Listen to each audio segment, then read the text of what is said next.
You know what time it is. Welcome to What's the Tea, the show that fills your cup, glass, mug, or whatever you drink out of with pro wrestling, sports, and pop culture knowledge.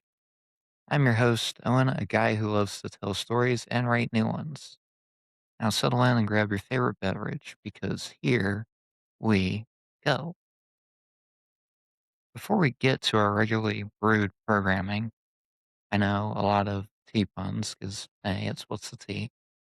Earlier this week, former Seattle Seahawks quarterback Russell Wilson announced his retirement from the NFL. In my opinion, he was a great quarterback. And one of my favorite memories of him was seeing him face Andrew Luck in 2013 in Indianapolis. I remember on the drive up there to my aunt and uncle's house, my dad was telling me on the way that this might be one of those games we leave early because Seattle was a very good team. Because they had a really good team, man. They had Russell Wilson, they had Marshawn Lynch, Doug Baldwin, Jermaine Kearse, Richard Sherman, Cam Chancellor, Cliff Averill, Bruce Irvin. Just an unbelievable team. And don't forget about Earl Thomas and, of course, their head coach, Pete Carroll. They just had a really good team.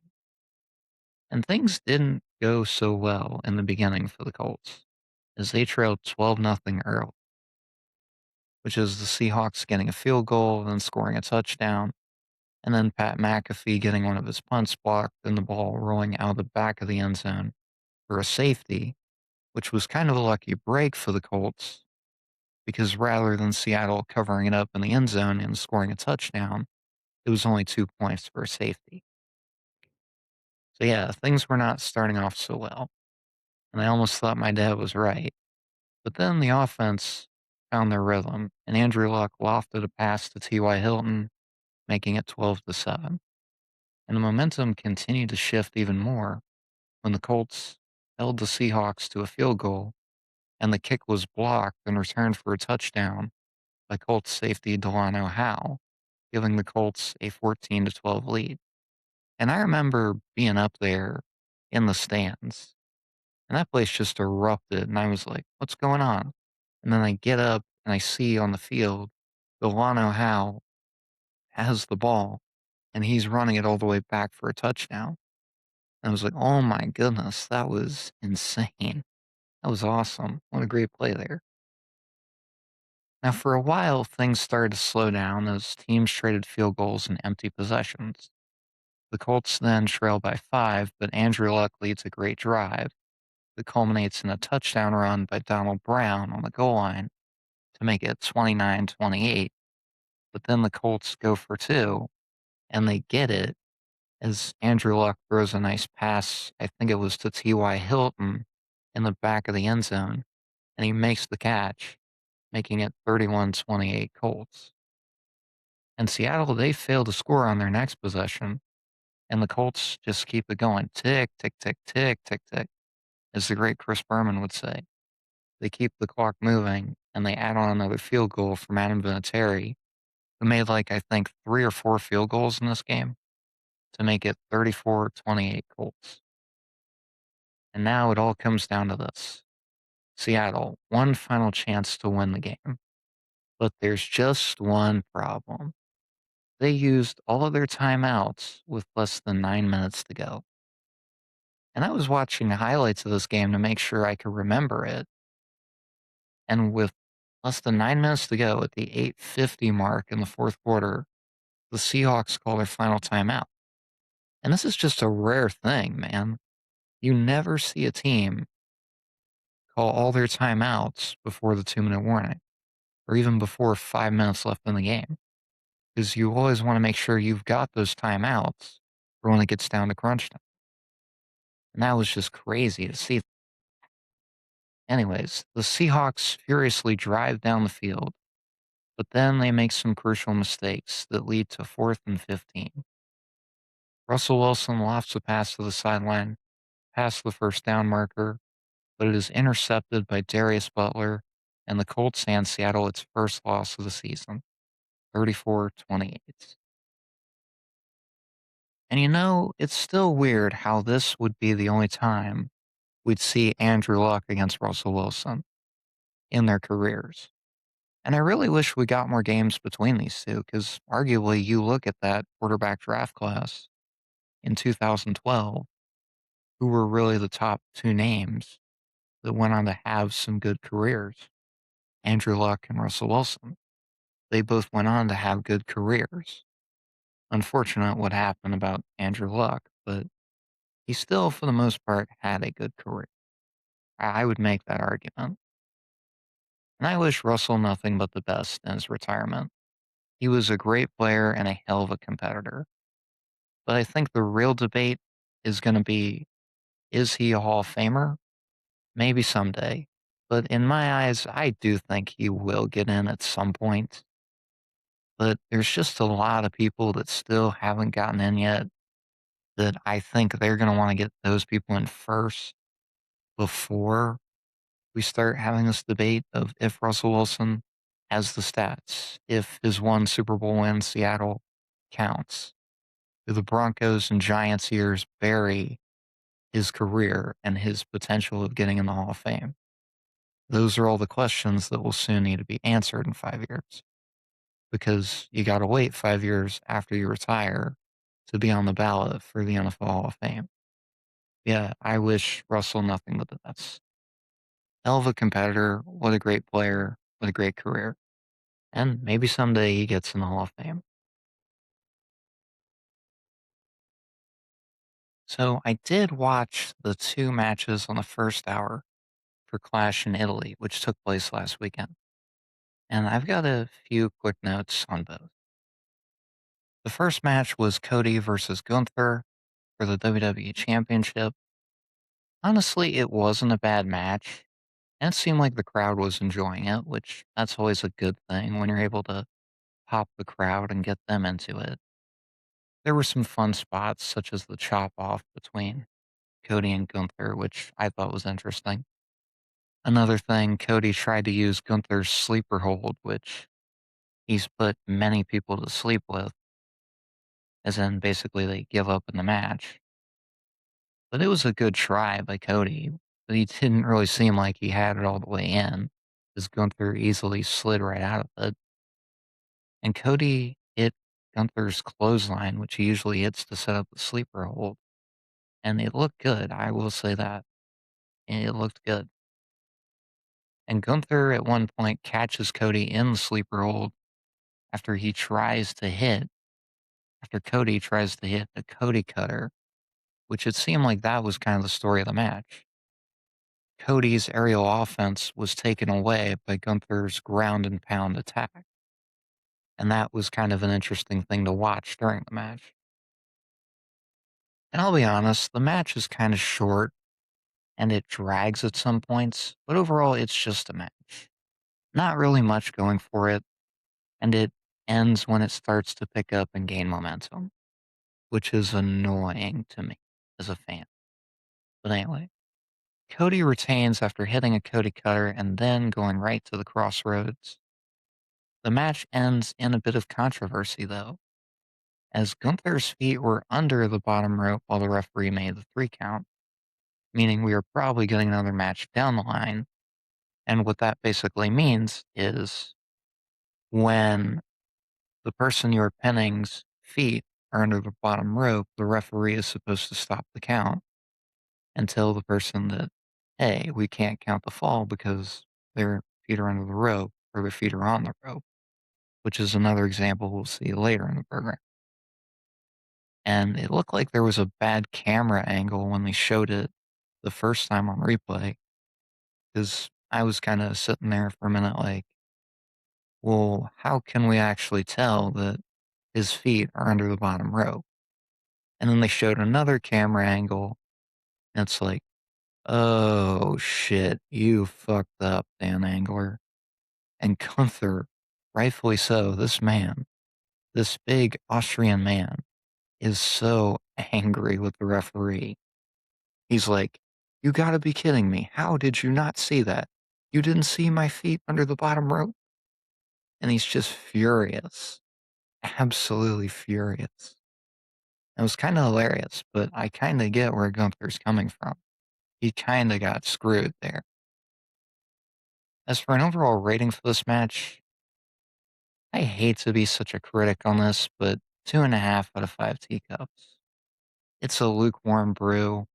It's got good spots in between, but when it actually starts to get good is when it's going towards the finish. And, I think if they had more time, maybe they did a couple more things, it could have been better. Because Cody and Gunther, these two are really good at what they do. And I know they can do better because I've seen them do better when they've been in the Royal Rumble match together. And that feels like a whole mini match, especially in 2023 when these two were the final two in the men's Royal Rumble match. And they just went at it for 15 minutes. And it was amazing. But yeah, if they run this again at, say, SummerSlam, I just hope that they do better with it.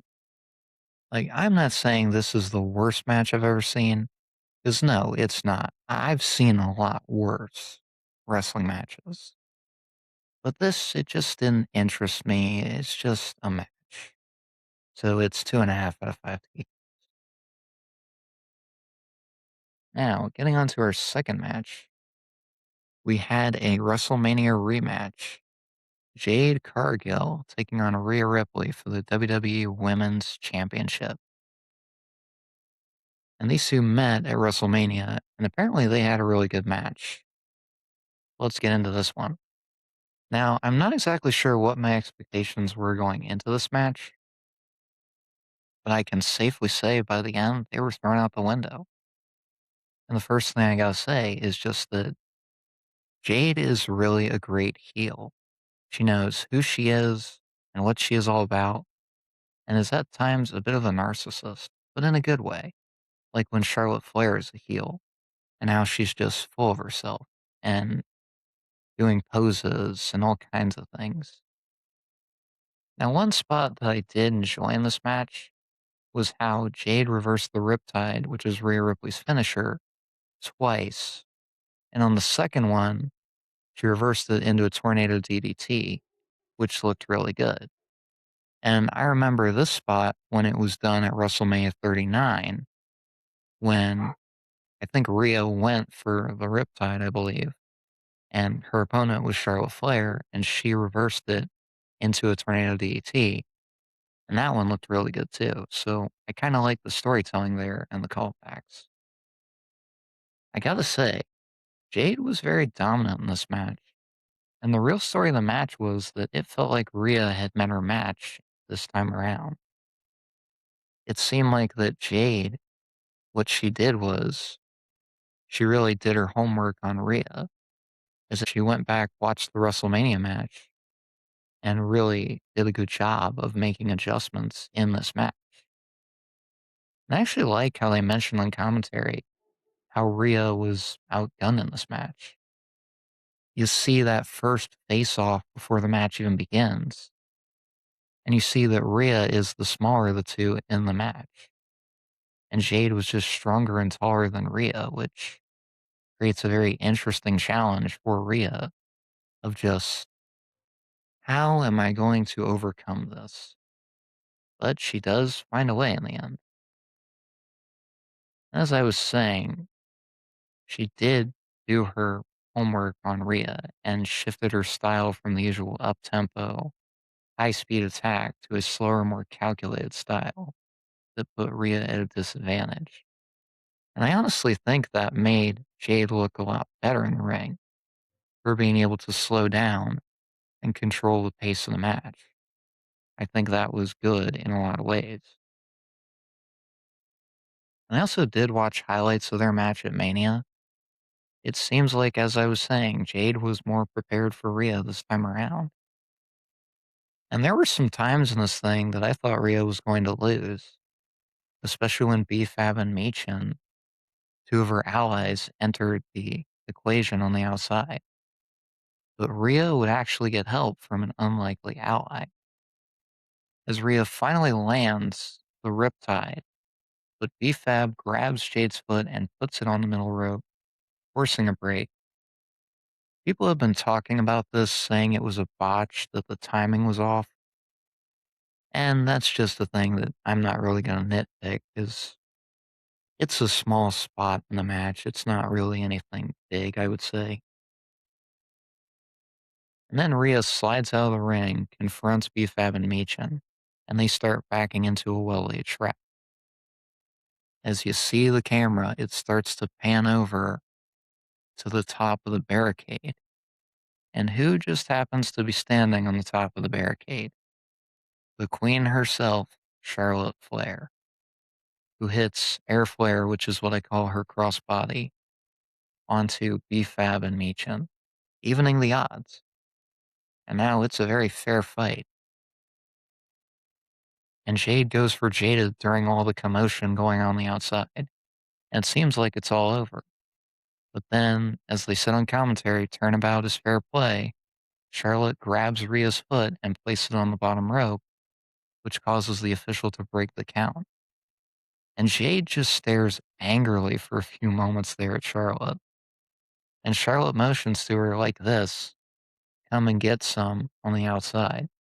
Because Charlotte, she's kind of got beef with Jade after Jade attacked her tag team partner, Alexa Bliss, after their match. So she's got vested interest in this. This allows the momentum to shift in Rhea's favor as Rhea hits a headbutt and then transitions into hitting the riptide. 1, 2, 3. Rhea overcomes the odds thanks to Charlotte Flair and retains the WWE Women's Championship. And I will say, credit where credit is due. Jade showed massive improvement in this match. There are still some things to work on, but overall, I was impressed with what I saw. And if you really think about it, maybe this is what Jade needed, the right opponent to really show her skills with. Because Rhea made her look really good. And they just, I don't know what it is.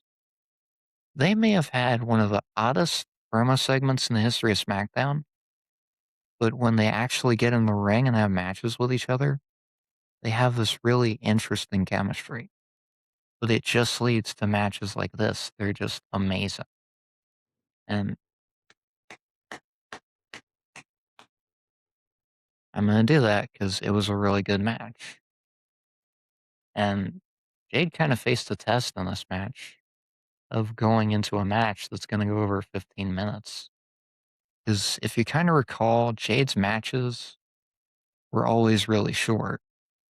But now they have her do this 15-minute match with Rhea in Italy, and she proved she was up to the task. So hats off to Jade, hats off to Rhea. Amazing match.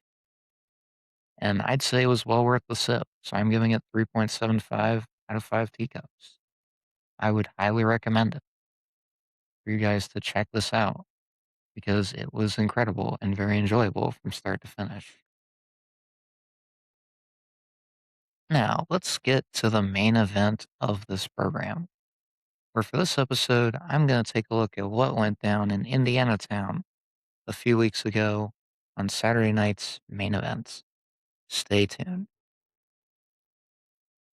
And we started off Saturday night's main event with a bang, as we had a 6-woman tag match between the team of Charlotte Flair, Alexa Bliss, and Rhea Ripley against the team of Jade, Michin, and B-Fab. I like how they talked about the gears going into this match, starting with Charlotte's. She had friendship bracelets on her gear that she had gotten from fans, which they said on commentary, these helped her feel good when she was trying to get back in the ring and recovering from her injuries that she suffered in 2023. So I thought that was a really cool detail there. It just goes to show how beloved she is by the fans ever since coming back and doing what she's done. And I love that for her as a person that's been rooting for her for many years. Now, Jade, Michin, and B-Fab, they actually paid tribute to Michael Jackson, wearing attire that showcased different outfits that he wore during his performances. Jade had like a black and white gear, and there was a hat too, and I think gloves. Michin had a blue and white gear, the pinstripes on the tights. I thought that looked good. EFAB, it was something similar, but it was black and white and it had the pinstripes as well. I thought these looked really good. Really cool idea there. And everyone looked good in this match. It was just a really enjoyable match. You got the best of Charlotte, the best of Alexa, best of Charlotte and Alexa, the best of Rhea. I mean, the crowd was just loving this thing. It was incredible. And Charlotte even busts out a German suplex on Michin. Like, name me a time you have seen Charlotte Flair hit a German suplex. I guarantee you can't. Because it's very rare, but it looked really good. We even got a short part of this match where Alexa and Michin, they just have a fun back and forth. And I'd love to see these two go at it one-on-one one night on SmackDown. Because I think they'd have a really good match against each other. And you even have the moment where Charlotte and Jade, it just seems like their paths are destined to cross at some point. They have this stare down, and you can't help but think a future WrestleMania might be where this match takes place. I'd love to see it personally. Anyways, you even get a fun moment in this match where Charlotte and Rhea, they're both standing in the ring. Somebody tries to attack Rhea. Charlotte takes care of that, and they just look at each other for a moment, shaking their heads. And Rhea, I think she kind of said something like, I'm glad you had my back there. I didn't think you were going to have my back for a second. And they're just smiling. Eventually, they do the DX suck it thing, which I thought that was kind of funny. And then they come together for a hug, and Alexa Bliss jumps in the middle of it. And Charlotte's smiling. Rhea's got this expression of, I don't know about this. But it was just a really cute and fun moment. You got to have those moments. And the crowd seemed like they were really enjoying it. But then, amongst the commotion, Jade, B-Fab, and Michin run in. They start attacking Charlotte, Rhea, and Alexa. And amongst the commotion, Jade hits Jaded on Rhea 1, 2, 3 to win the match. And it was just an incredible match. And I would say it gets a 4 out of 5 teacups because it was a hot cup of tea. It was a barn burner. It was enjoyable to the very end. The crowd was loving it. They were cheering for Charlotte. They were cheering for everybody in this match. I mean, Jade, B-Fab, and Michin, they're over as heels.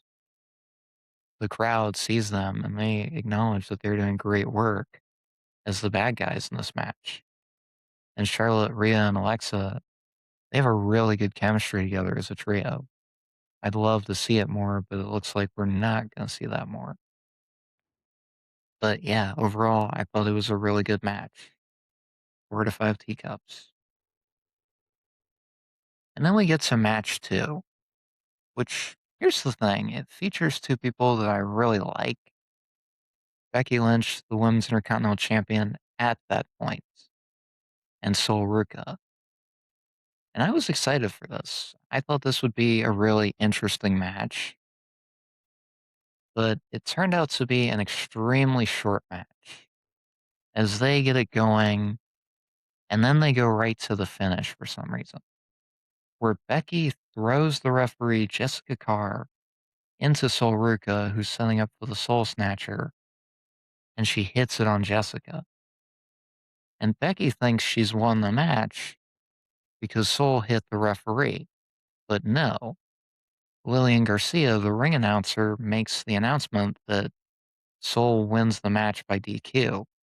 And Becky just has this look of, you gotta be kidding me. I lost the match, and she's the one that actually hit you? Like, that was just kind of crazy there. But Becky slides back in the ring, and hits 3 manhandle slams on Sol, leaving her lying in the middle of the ring.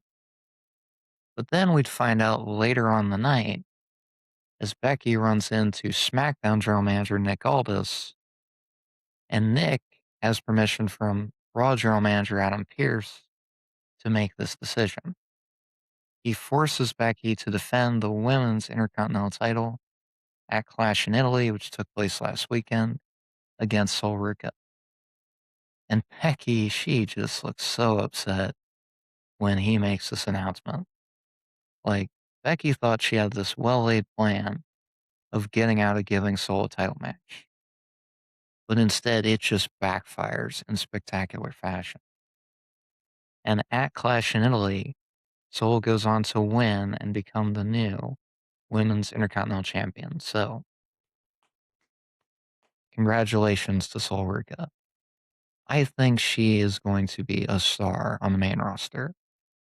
And I get it, I get it. People have their concerns about her botching her finisher, botching moves and matches. But here's the thing.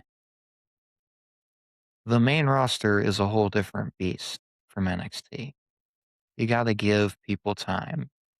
If people give Sol time, she's gonna be just fine.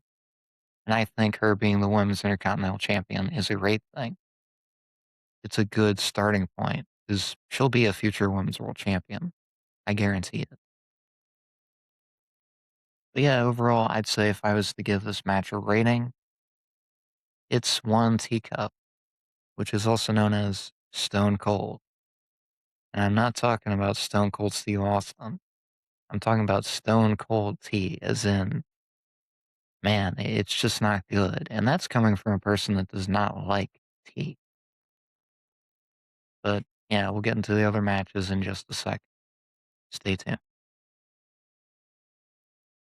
We then get into match number 3, which is Ethan Page against Penta for the Intercontinental Championship. I gotta say, this was a really fun match. Like, I just enjoyed everything that Ethan and Penta did in this match.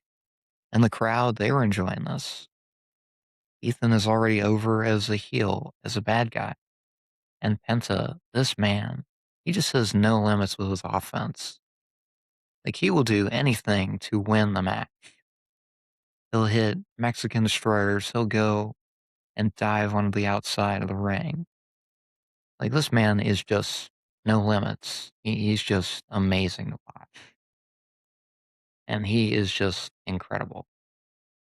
Nathan Page, this guy, he continues to amaze. I remember his debut match on the main roster against Javon Evans on Raw, and that was really enjoyable. But these two, they just go out there and have a really amazing match. And I'd like to see it run back again at some point. And I really like the finish of the match where Ethan Page, he's pulling off one turnbuckle and the referee is like, hey, you can't do that. That's cheating. So then what he does is he goes to the other turnbuckle and he pulls it off while the referee is still putting on the first one. And I thought that was just a really creative idea for the finish. But this winds up backfiring spectacularly on Ethan Page. As Penta, as Ethan Page is about to push him into the turnbuckle, Penta, he catches him and he throws Ethan Page into the turnbuckle. Then Penta goes for the Mexican Destroyer. 1, 2, 3. Penta retains the Intercontinental title. And again, just a really fun match. Amazing. If I give it a rating, I'd say 4 out of 5 hot teacups. It was a nice hot cup of tea that it just showed no signs of slowing down in this match. It was just amazing from start to finish. I've probably mentioned this before, but if there was one title that I would want to own as a fan, it's the Intercontinental Championship because it's got so much history. You think of all the people that have held that title and what they went on to do.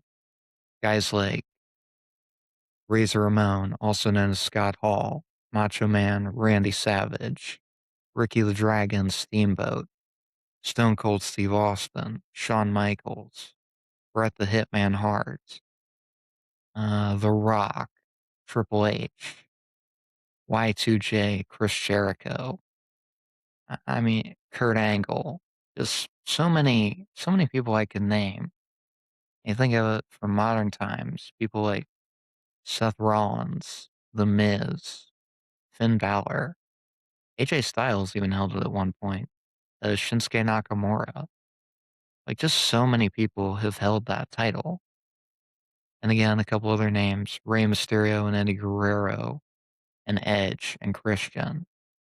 So many great wrestlers have gone on to hold that title. And it just kind of serves as a stepping point and really a test to see if someone can be the next great star in WWE. You win the Intercontinental title, you're essentially thought of as the next top wrestler in the company, you know? So that title, it just means a lot. And I'm not saying the current version of it, no. I want the classic one with the white strap because that one, it's just such an amazing design. And again, you think of all the people that have held that title. Cody Rhodes, another one. Just, it has so much history. And I just love that title. To me, it's the most important title in wrestling. It means more than any world title because of all the history. And it's got a lot of history at Saturday Night's Main Event. So, yeah, I just think that title is amazing. Anyways, getting into match 4, we have the WWE Women's Tag Team Championships on the line. Nia Jax and Lash Legend, the former champions, walking into WrestleMania 42, taking on the two people that walked out of WrestleMania 42 with the titles, Brie Bella and Paige. And I like that Nia and Lash, they did a backstage interview before the match, and Nia just makes the statement and says, she and Lash are bigger, stronger, and taller than Brie and Paige. And this really played into the story of the match, because the women's division has changed so much since the time of Brie and Paige, because they wrestled in the Divas era, and they are not exactly sure to fighting, or not exactly used to fighting people like Nia and Lash. So I thought that was kind of interesting. I think the real story of this match is that they were just fighting for survival against the new era of the women's division. It's like they've gone into an alternate dimension away from the Divas era to where the women's division has just changed so much from their time. And I just thought that made for a really interesting story. And Lash and Nia, they just dominate this match. And they look just flat out unstoppable. Lash even hits a splash from the ropes, which I gotta admit, every time I see this, it looks so scary because of Lash's size and how strong she is. So you gotta think of the amount of force that she's hitting that with onto her opponent when she lands.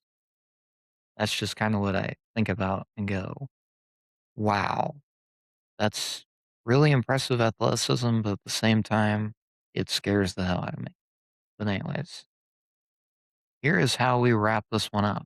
As Brie and Paige, just like they did on SmackDown a few weeks before this, they used their veteran experience and ring awareness to escape with the titles again. As I think it was Brie or it might have been Paige, they rolled up. I think it was Lash that was the one that got rolled up, or it might have been Nia. They do a roll up, and I think it was Paige. She puts her feet onto Brie to give them leverage to keep Nia or Lash down for the 3 count and escape with the titles. Overall, this was a really enjoyable match. Again, my expectations were thrown out the window as I thought the match on SmackDown was good, but I kind of thought that would have been all she wrote of it between these two. But honestly, I was glad they did it again.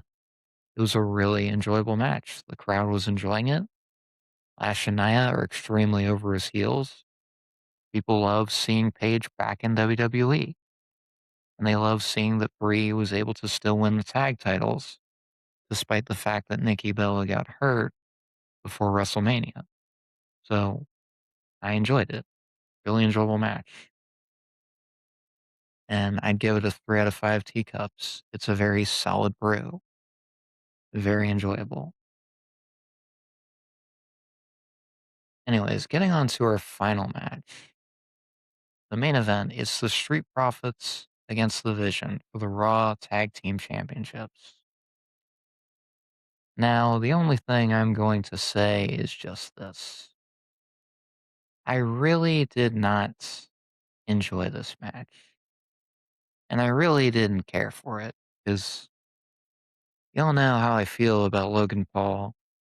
I'll give him props. He's continuing to improve in the ring, but this is really the best that we can do for tag champs.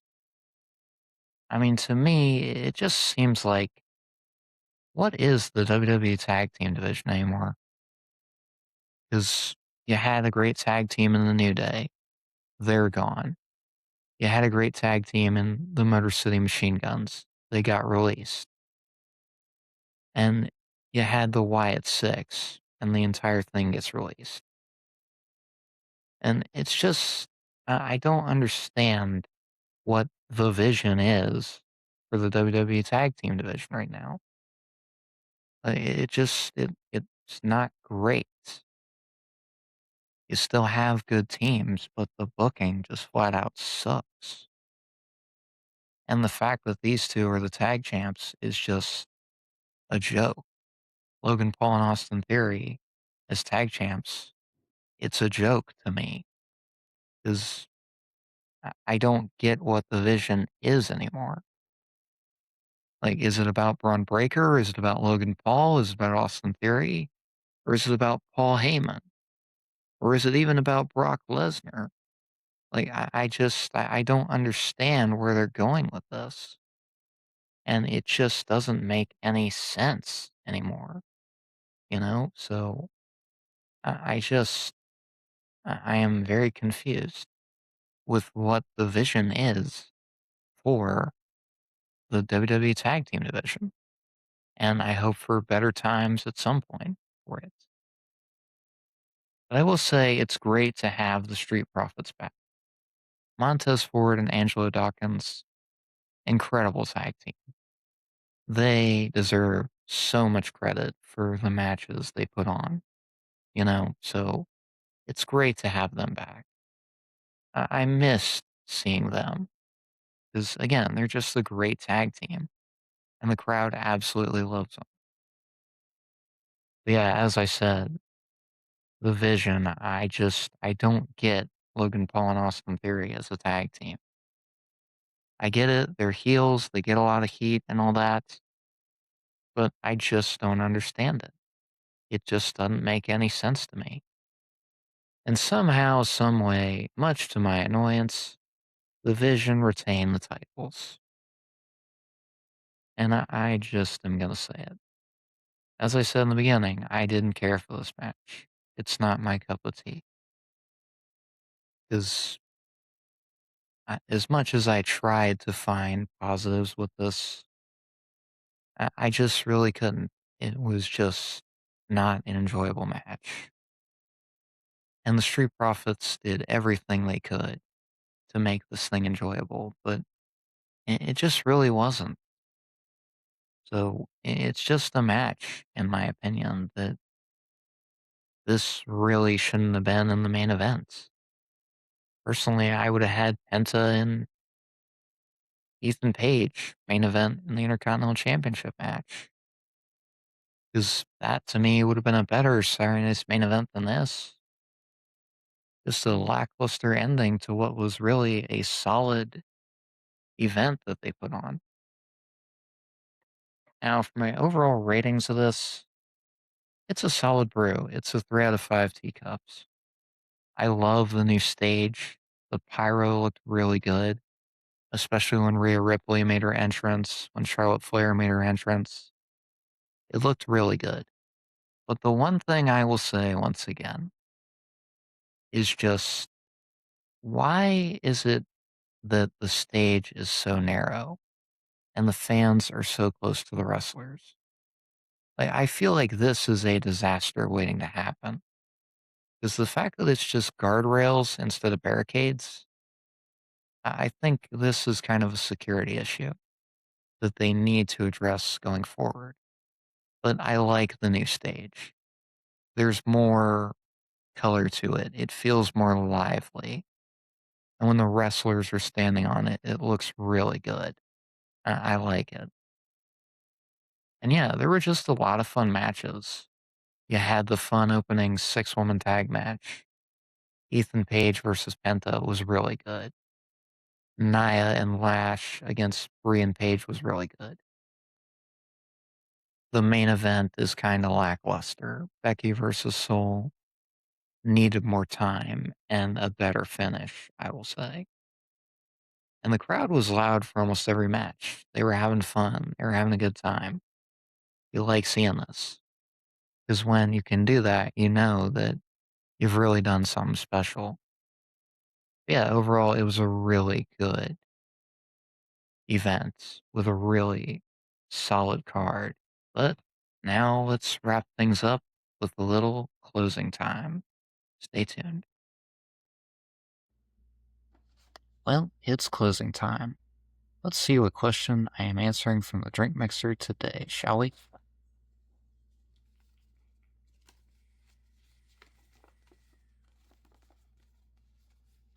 Mount Rushmore of wrestling theme songs. Oh boy.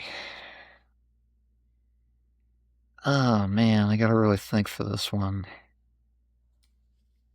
First one, I'd have to say Metalingus Edge, because it's just a great theme, and you've got the drum beat that goes.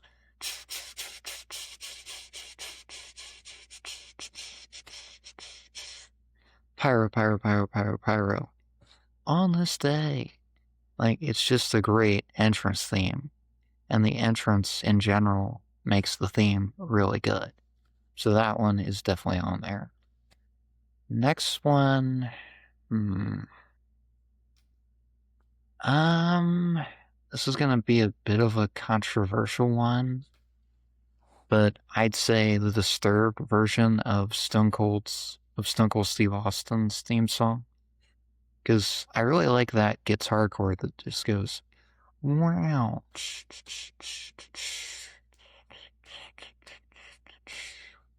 Like, it just adds more to it, and that's why I like that version better. And I just really think that adds to the song and it makes it better. Especially when you got the glass shattering as per usual, and then the guitar chord. And that's why I really like that one. Oh, let's see. Number 3. There's so many I could choose. This is a tough one. I'm gonna go with my modern era pick, and that is Celtic Invasion, Becky Lynch. It's such an iconic theme song. The drums, the guitar, and the whoa, whoa at the beginning. It's just fantastic. And I loved it a lot when Becky was making her entrance at WrestleMania 35. Because it's just so simplistic. And that was the song everybody was waiting to hear. Because everybody was backing Becky in that main event, so I love that theme song. Because it's just amazing. Okay, so I'm up to 3 now. Alright, number 4. Give me Burning My Light, Randy Orton's first theme song. Because it was just amazing. It's an amazing theme song. The drums go hard. The guitar is incredible. And you just hear, hey, hey, nothing you can say, not gonna change what you've done to me. Like, it's just a great theme song. And I wish Randy would bring it back just one time. Just one more time. Because it's just a great theme song. And it just all works. And I like voices too. It's really good. But this one, it's just chef's kiss. Amazing.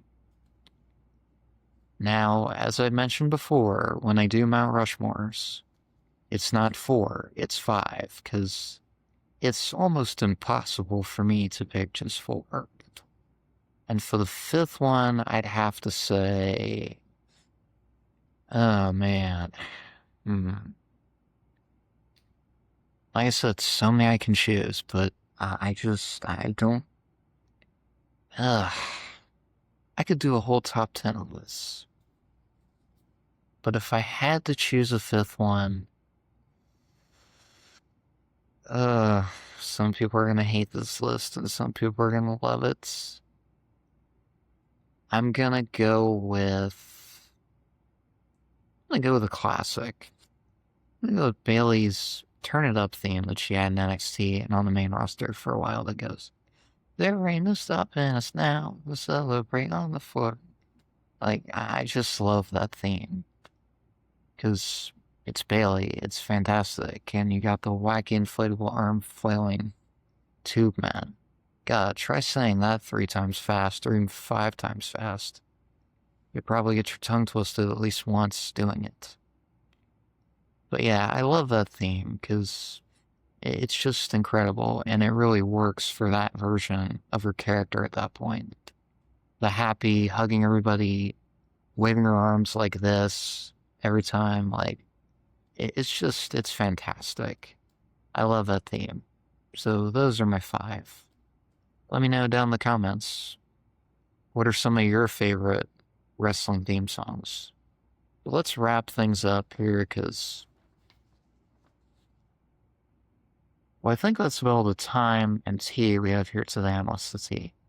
Guys and gals, friends and pals, everything in between. I have been your host, Owen, and you have been my amazing audience, as per usual.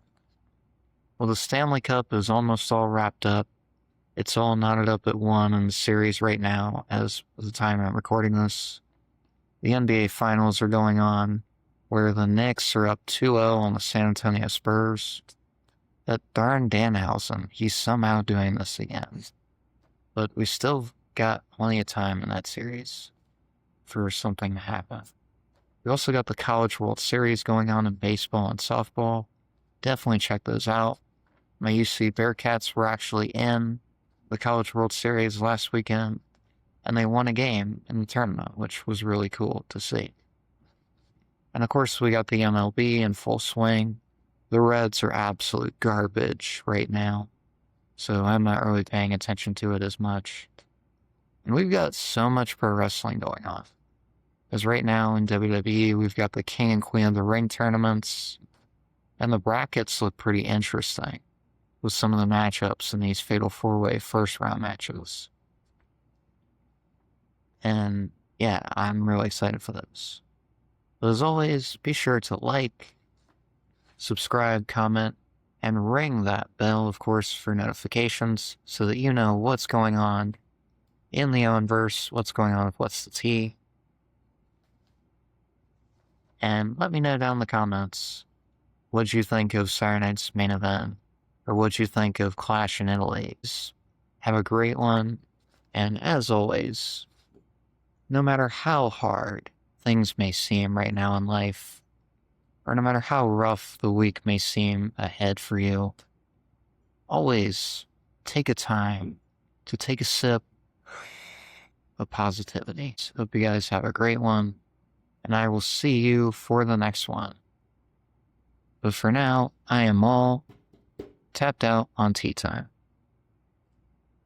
I will see you for another edition of What's the Tea, the big surprise I have planned for officially the 60th episode of What's the Tea. I cannot wait to reveal it to you guys. Peace, love, tea, pro wrestling, sports, pop culture.